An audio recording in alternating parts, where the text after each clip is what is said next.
This is Kimberly Miller from Hug Longer Digital Designs, and we're going to talk about sketchy designs today. They're kind of popular right now. They stitch out pretty quick, and it's kind of a cool look. So let's go over some settings on how to make your sketchy design look just like you want it to be. First thing I'm going to do is I'm going to go to my library here. You see this little gear on top of the arrow? And click on that, and then I'm going to go down and find a Christmas tree. We are getting closer to the holiday season. Good. Now let's find a color that we would like for our tree. I just clicked on the color tab over here and it pops up the colors, and I'm going to find a nice green color. Let's do a Coachman green.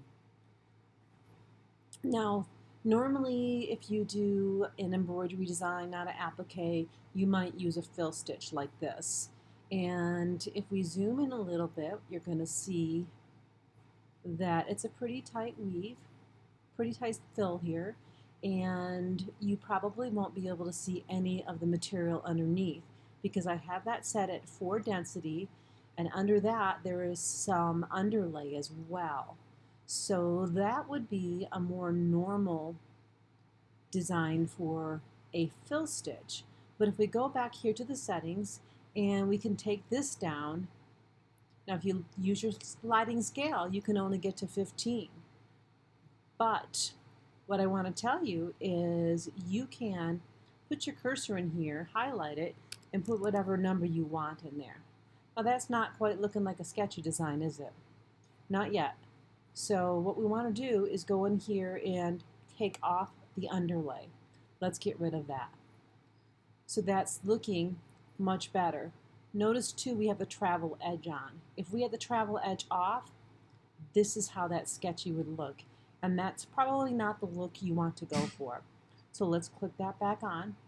And then another fun thing that you might want to do is make it curved. Kind of a little more whimsical. Now, after you have finished your sketchy portion of this design, you can see even though we have travel edge on, there's plenty of edges that are showing that really don't quite look finished. What I like to do is I'll highlight on this tree and I'll Command C and Command V, or Control C and Control V if you're using a PC. Then I'm going to go on the second design that I just copied and pasted, and I'm going to put a running stitch around there. I'm going to make it a bean stitch with a 3mm 3-pass. That kind of just finishes that up, just to make it look a little more complete. Now, back in here on the 30 density, if you think that's a little too far apart, play with that. Like I said, you're not restricted to the numbers on the sliding scale. You can change that. I think that 20 looks pretty good. Another thing that I have done before with a tree is perhaps you want to add a secondary color inside of there, kind of a two-tone. Again, we're going to take Command C and Command V to copy and paste our original sketchy fill tree. Let's click on that second one. Let's give that a 15 instead of a 20 fill.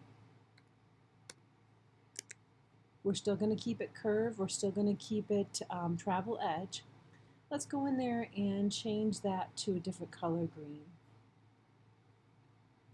Now you would just have, I should make that maybe a different color so you could see that even a little better for the sake of seeing it.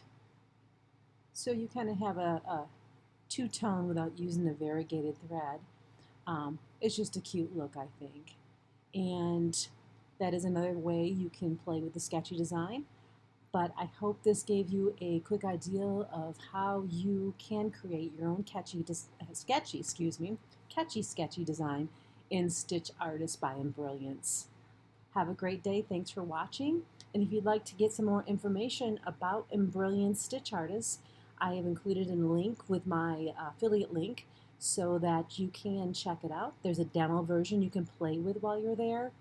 And I highly suggest that you do that, get a little feel for it, and try out a couple sketchy designs. Thanks for watching. Have a great day. Bye-bye.